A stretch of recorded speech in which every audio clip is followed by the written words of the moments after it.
Boy, I've gotten really prolific with interpretation. As I can put out a video a day.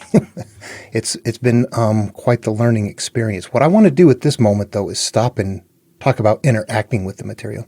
Finding the template is there. It's a human life template and then human self-healing template. And I keep looking for the template and finding where it is and analyzing it, but I don't do very much on how to interact with it. And in this video, I want to.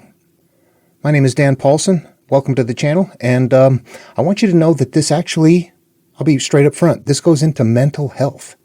And we need to talk about that. I need to issue a disclaimer. The first thing I want to say is that I am not at all a mental health professional. I don't even have any experience with it other than being the one lying on the couch. What I have found in this template from antiquity is exactly a process that we use in our own minds to interact with our previous memories in order to effect a healing. That is what they have going on the template. You know what? This can be very tough for people. What do you have to face? Often people in real severe mental health situations even may have thoughts of suicide, and this is not a place to be if you're not okay with being here.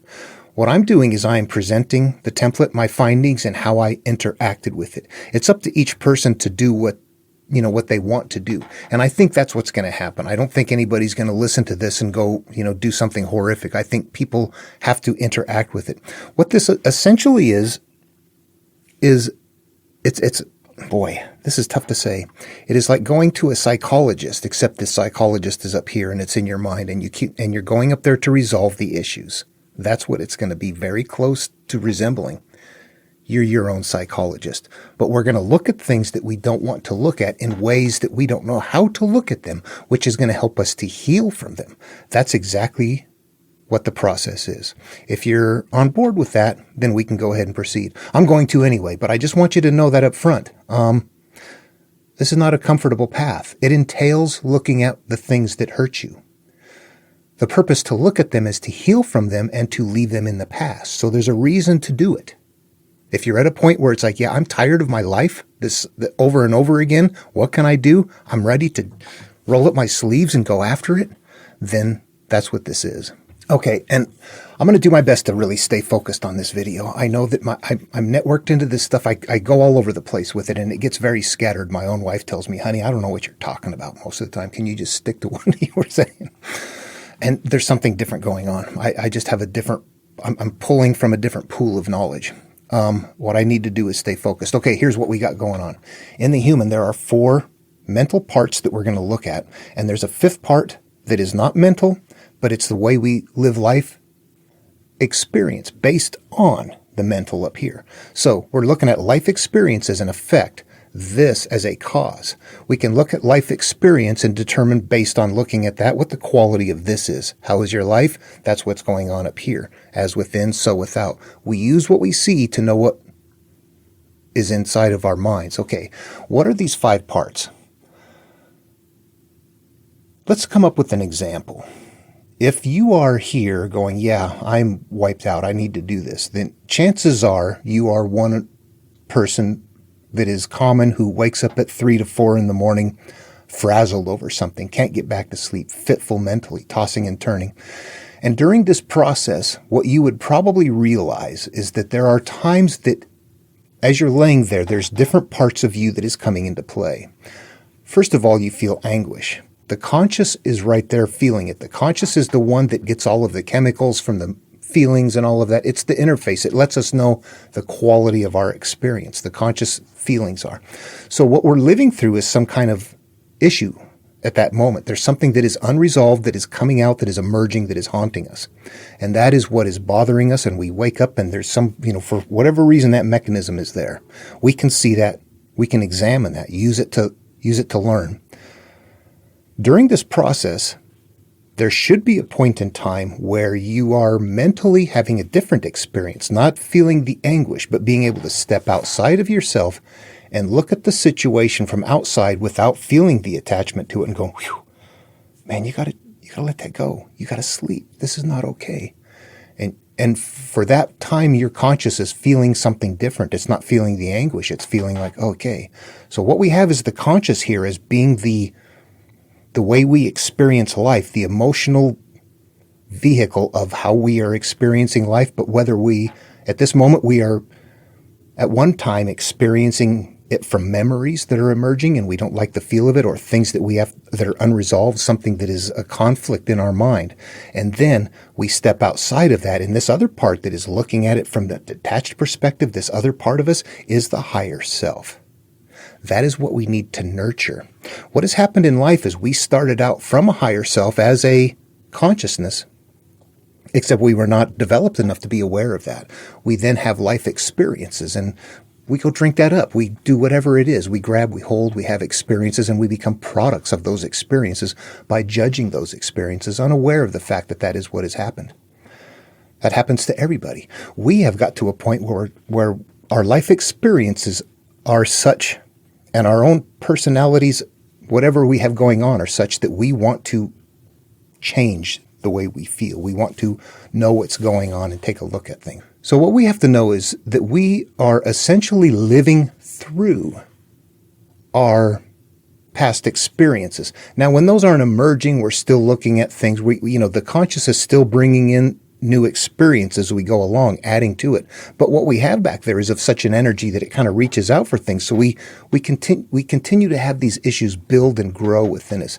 And we're at a point in time in life you can look back on your life and go, oh yeah, that happened. I see that. And these things that are haunting me, and that higher being is there. So we've got the subconscious, we've got the conscious, which is kind of the barometer for everything. This is our experience. This is where we feel the shame, the pain, the fear. Okay, I don't have any visual representations of this, but if you can imagine this, take the human completely out of the equation and have the universe and energy and all how it works. Then the human emerges from the matter that's functioning in the same way. So we are coming from an energy universe with a potential to become anything at some point in time. We come with certain fixed qualities, but beyond that, our life experience and where we are from and how we process that is going to determine who we are. Think about that. Take triplets at birth from the outback. Raise one in Saudi Arabia, one in New Delhi, and one in Alabama, and give them all different religions for 40 years, put them together, and they probably hate each other. What's the difference? It was training, conditioning.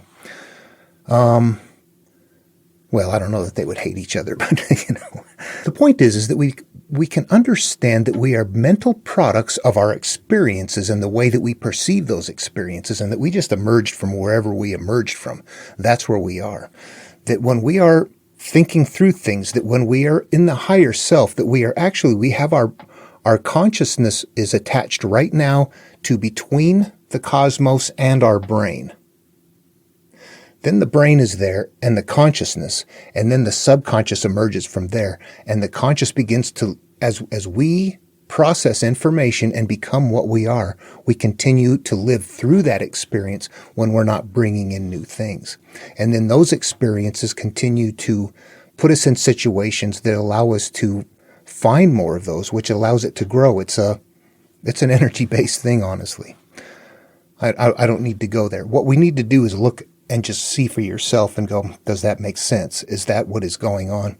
At some point, we have an awareness that's like on the other side of that massive stuff. And then there's the massive stuff downstream, and that the consciousness can understand that back and forth. And we need to understand those mechanisms of what is going on before we go in and begin interacting with it. The higher self is going to be using the consciousness working together. The consciousness is not going to want to do it. The consciousness feels fear. So the higher self is going to have to work with the consciousness to go look at the things, knowing that the consciousness is going to be not okay with it. But we have to know that, and we're consciously allowing the higher being lead us through the pain that we don't want to experience. It's a weird thing. We'll get into it. You see that, though. The higher self does not have the emotional attachment. It exists previous to our life experience. But we live through our life experience. Okay, the fear. We need to understand the fear. We evolved. Fear, joy, pleasure, those were incredibly necessary. And being able to share those was incredibly necessary. And I think that we, to some degree, do that we do share those. Life is different. We're so scattered compared to them. It's hard to make the correlation. We have a lot of modern day biases. At any rate, fear would have been what, if you didn't have fear, imagine creatures out there if they didn't have fear. They would just sit there and get eaten. Life would not perpetuate. There has to be fear and there has to be joy in order for species to procreate and run away. That is the mechanism that we have in place. So when you're holding onto something mentally that was an experience and you're afraid of it, the fear that you're experiencing from the body comes from a level of fear that was incredibly necessary back then, but it's over the top today. We have to know that the way that we feel inside is a barrier that we're putting up ourselves that we can easily overcome if we just do it. You know, me, at some point in time in my life, I'm like, I will never tell anybody I'm molested. I am so ashamed of that. That's just horrific. And it was not okay. At some point, it's like, psh, I'm good. Happens to a lot of people. I'm not special. I'm common. You know, if I'm special, I get over it. I figure out a way to find out how to separate from it and go, okay, I don't have to enjoy it, but I have to find a way to understand something different. And that's a part of the process, a part of healing. But right now, as we're living through those experiences, we're in total victim status. When we're living from the higher self, we get out of that. So the first thing to do is to nurture this higher self. And that would be what this video is about, is to understand those pieces, to see that that is what is going on. And this higher self, I won't use the terms from the Bible. The higher self is what you're going to use to heal yourself with. You have to pay attention to it, start looking at it, start practicing it, start getting into that, start going, oh, okay, I can shift into this. I'm feeling this way. Get into my higher self before the emotional state. Practice that, practice that, practice that. I'm going to end this video with that and not do anything else, because the next things are to start using the higher self and the consciousness to go look at the hidden memories. Let's take a little time. We have to approach that perhaps slowly. Some people can go right after it. In fact, if you're listening to this and going, oh, that makes perfect sense. I got one big issue and I just have to get it off my chest. Do it. Yeah, go for it. If you're like, oh my God, no, I got a lot of stuff and I need to hang on, then hang on. But practice this. Practice that higher being awareness. Practice going to that, knowing that here is where we consciously can reside, that doesn't feel that pain, that shame. All right. Hope that was helpful. There's 5 parts there. And then the way we live in life is going to be determined by the quality of what is up here. You know what is up here actually in the memories? That is what we have to deal with. This is what we're going to be looking at. The memory is an experience and an emotional state surrounding it. We're going to be working very specifically on changing the emotional state. That's the only thing to do.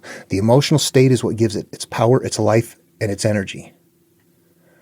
And that emotional state that it lives with is one we give it. So we got something twisted up here we're going to work on. Higher self, practice getting there. Next video will be on, well, I'll figure out something. All right, as usual, questions, comments, please feel free to post them below. If you enjoyed the video, please like and subscribe to help the channel grow.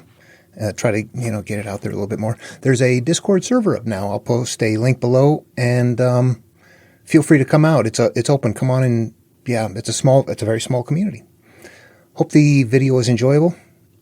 That's it. If I can say anything, it's understanding that higher self has to be there.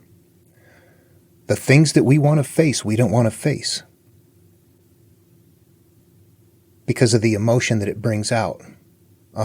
So we have to know that other mechanism is in place, and we can employ these in a different way. They're teaching us how to on the template. You can find that on your own. I'll just cover what the process is. All right. Take care. See you in the next video.